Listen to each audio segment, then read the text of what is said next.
It's like Christmas in the spring. What's going on, dudes and dudettes? It's your boy Gillsy, and I'm here on Blue and White Weekly because the Stanley Cup Playoffs are finally here. I'm going to preview our first round of action and give you my predictions of how it's all going to go down and who's going to hoist Lord Stanley's mug. Let's get after it. Alright, kicking things off in the West with the President's Trophy winners, the Winnipeg Jets, and they're taking on the wild card St. Louis Blues. Now, the Blues are coming in hot on this one.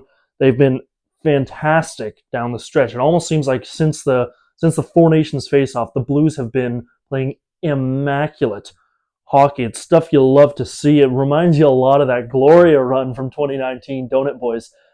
And, that coming up against the Winnipeg Jets, who, never going to dunk on a team that good. The Jets have been doing really well, but the last few years they've been looking shaky in the first round. They're honestly the Leafs of the West, except we don't ever talk about that because, well, the media prefers the Leafs, and rightfully so. We're cool. But the Jets, like I said, shaky in round one, and the President's Trophy curse. Not that I'm the kind of guy that believes in curses, but it's out there. This is going to come down to the goalies. Connor Hellebuyck, MVP of the season for Winnipeg. They are not anywhere near as good without a stud like that between the pipes, but he needs to not disappear like he has before in the playoffs, like he did last year against the Colorado Avalanche. This is, at the end of the day, going to come down to a goalie duel. You got Connor Hellebuyck at one end, Jordan Binnington at the other. If only I could remember what happened the last time those two were at opposite ends of the ice for such an important game or series of games. I think taking everything into account, you cannot bet against the Jets. So I'm going with the Jets. The Blues are going to make them work for it. Jets in 7. All right, next up, continuing in the Central Division, we got the Dallas Stars and the Colorado Avalanche, the Rantanen Bowl, if you will. And this is going to come down and boil down to the question, and I suppose answer the question of, are the Avs right for saying that they can do it without Mikko Rantanen? In a perfect world, this is a Western Final. A good matchup filled with storylines and star players, and two teams that, honestly, I could see either one of them making it to the Stanley Cup if they weren't already fighting each other in the first round. On paper, I trust Colorado's lineup way more, especially on defense. How can you not, trust a decor that has a guy like Cale Makar in it? I don't care what anyone else is doing. Cale Makar's in there. He could carry the rest of those 5 losers by himself, and he doesn't have to. It's come out in recent hours, I think, that Miro Heiskanen, one of Dallas's top, if not their top defenseman, is not going to be playing Game 1. And in the last game of the season for Dallas, Jason Robertson, their top scorer, was injured and is now listed as week to week. So who knows if we'll see him in this series, if at all in these playoffs, if they continue past Colorado. All that taken into account, I was already leaning towards them, and the injury troubles, it's just, I say Avalanche in 7. Sorry, Dallas. I think Colorado can get it done in 6. Don't get me wrong, but 7 would just be so much more exciting. How would you not want an extra game of a matchup like this? Come on. All right, staying in the West, but jumping to the Pacific Division now. It's the Vegas Golden Knights up against the Minnesota Wild. The Knights are definitely the better team to watch and to examine the lineup of, but I'm not counting the Wild out just yet. They're going to get a bit of a bump coming into this series. Star player, studly individual, Kirill Kaprizov. Kirill the Thrills coming back from injury, and he's no doubt going to boost this team's offensive production. And in the pipes, Marc-Andre Fleury, even if he doesn't get into a game, he's going to add some heart to this roster in his final playoff push before he retires at the end of this season. As much as I'd love to see Minnesota go further for Fleury's sake, because how can you not love the guy, this was the easiest matchup to call in the first round. Golden Knights in 5.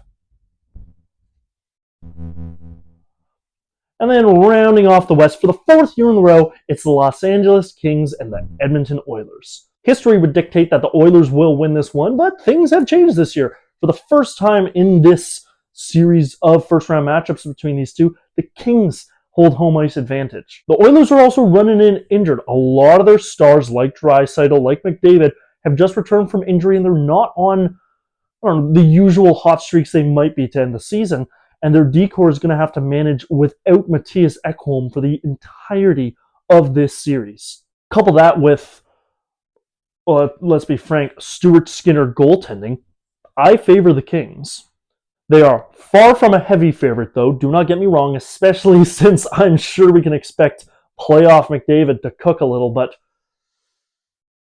Kings in 7. Now we jump across to the Eastern Conference with the Toronto Maple Leafs and the Ottawa Senators in the Battle of Ontario. And, well, all right, let's get this out of the way before we continue. I may have some bias in this series. The Sens dominated the regular season between these two teams, but regular season does not always equal playoffs. We've seen that a million times over with several different teams proving it, and I think the Leafs can definitely be another one to prove that point. The Leafs hold the playoff experience for certain, especially over the last few years. They are now the most consistent team to make the playoffs. I think the streak is up to 9 years in a row now, and they hold sole possession of it with the Boston Bruins not making the playoffs. And I can't stop smiling when I say that. Let's do a little hypothetical for the kids here. Think back to the old Battle of Ontario matchups of the early 2000s, the ones that, admittedly, I don't remember watching if I was even alive for any of them. You had the skilled playmaking Ottawa Senators versus the rough and tumble bang and crash Maple Leafs. And it came down to a dissection of who could beat the other team at their own game. Do the Leafs have enough skill to outscore and outmatch the Sens? And can the Sens, when dragged into it, pull their weight against the much tougher Maple Leafs? Here in the modern day, the roles have flipped. You have a very skilled, offensive-minded, puck-playing Leafs team led by some of the best goal scorers and playmakers of the modern age up against a gritty Ottawa Senators team led by their captain, Brady Tkachuk. That's right, I'm looking at you, you ogre. I think just like yesteryear, it's going to come down to, can the Sens outscore the Leafs? And can the Leafs, when dragged into the fight, win that fight against a much more bashing and bruising Sens team? I think we're in for some of the best playoff games we've seen in years, but we're only going to get 6 of them. I don't think the Sens can outscore the Leafs, and I do think the Leafs can pummel back against the Sens. Leafs in 6. To borrow a little rhyming scheme from the legend Shannon Sharp, let me try this one out. Linus Ullmark, you missed the mark. The lights are out, it's all going dark. Leafs in 6. And then after the Battle of Ontario, we move to the Battle of Florida. The Tampa Bay Lightning taking on the Florida Panthers. I have learned to never bet against either of these teams, but you got to pick one because only one can make it out. This is going to be a bloodbath of a series, probably the most violent series out of all of them. Maybe the Leafs and Sens, maybe the Oilers Kings. I honestly debated flipping a coin over this one, but the Panthers are a tired team, man. The Florida Panthers have played a lot of hockey over the last 2 seasons. They've played 2 full 82-game seasons. That's a lot of games, plus 2 consecutive trips to the Stanley Cup final. Congratulations to them for it. You only got 1 cup to show for it, though. More than I can say as a Leafs fan. But these guys are tired. These guys are injured. A lot of their best guys are still banged up or just coming back from injury, as is the case of a guy like Matthew Tkachuk, who we haven't seen since the Four Nations face-off. Oh, and they're missing someone else too. Oh, yeah, Aaron Ekblad decided to try some cheat codes, so he's not playing the first 2 games. I think the Panthers absolutely could pull this off, and in my predictions, they're almost going to pull it off, but Lightning in 7. And then the Washington Capitals and Montreal Canadiens. The Habs are coming in hot. They haven't seen playoff action since 2021. They're ripped. They're ready to go. The Capitals, not so much. Despite riding the momentum of Alex Ovechkin's outstanding new record, in the recent games have just not looked good for the Capitals. They've not looked very strong. They've been giving up a lot of goals, especially against weaker opponents. And normally I'd say a hot crowd won't affect a game to the degree of tilting a series a little, but it'd be blasphemous to say that about La Centre Belle. Montreal has one of, if not the best atmosphere in hockey, and it's going to shine in this series. You better watch the games that happen in Montreal. You're going to hear that crowd. The Habs aren't going to make it easy on them, but it's not time for Montreal yet. I'm sorry. Try again next year. Capitals in 6. And then finally, it's the Carolina Hurricanes and the New Jersey Devils, the one I was least looking forward to, if I'm honest, because I have no clue what to say about this series. I could see it going either way. And it's not a case of the Tampa-Florida series where I could see it going either way because they're just so evenly matched. Carolina and New Jersey could go either way because these two teams just play hockey. What I'm trying to say here is I don't see this being a particularly exciting matchup, maybe from the divisional rival perspective, but I don't see either team really making it close. Despite the fact that this could go either way, I'm not saying it's a 6-game or 7-game series. I think the Devils are going to feel the boost of a returning Dougie Hamilton. That's a difference maker right there. But they're still going to feel the missing piece of Jack Hughes as he is ruled out with season-ending surgery. I'm trying my best to explain it, but this is just a gut feeling. It's not going to be a close one no matter which way it goes. Hurricanes in 5.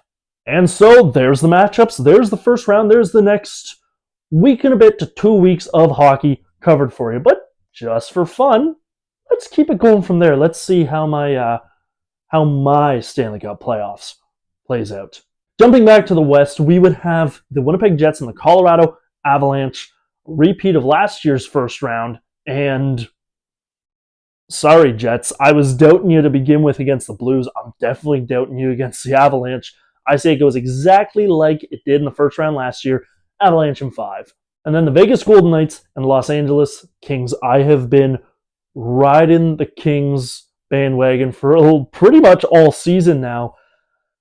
But the Golden Knights are the Golden Knights. They are different in the playoffs. They turn it on. I'm going to go Knights in 6. Toronto Maple Leafs, Tampa Bay Lightning. Again, no bias here, but what a series. We know these two teams can put on an incredible series. It's going to be a close one. It's going to be a long one because why would you not want as many games possible between these two teams? Leafs in 7. Matthew Nyes, you're the difference maker. Don't let me down, big guy. And then Washington Capitals, Carolina Hurricanes. I think the Caps are tired, man. I think they're going to lose a bit of that momentum. They were riding so high, so hot off of Ovi's record.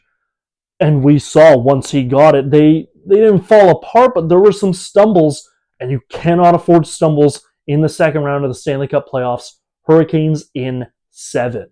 All right, now our conference finals. Colorado Avalanche, Vegas Golden Knights. The Avs they've got something this year, man. Nathan McKinnon, Cale Makar, they're getting back Gabriel Landeskog. How did I not mention that earlier? The captain stepping back on the ice is going to change this team, that fan base. They're pumped. They're ready to roll. Avalanche in 7 to go to the Cup final. And then the Toronto Maple Leafs, Carolina Hurricanes, a repeat of the conference final from 2002, if I'm not mistaken. That one, the Hurricanes took 4-2.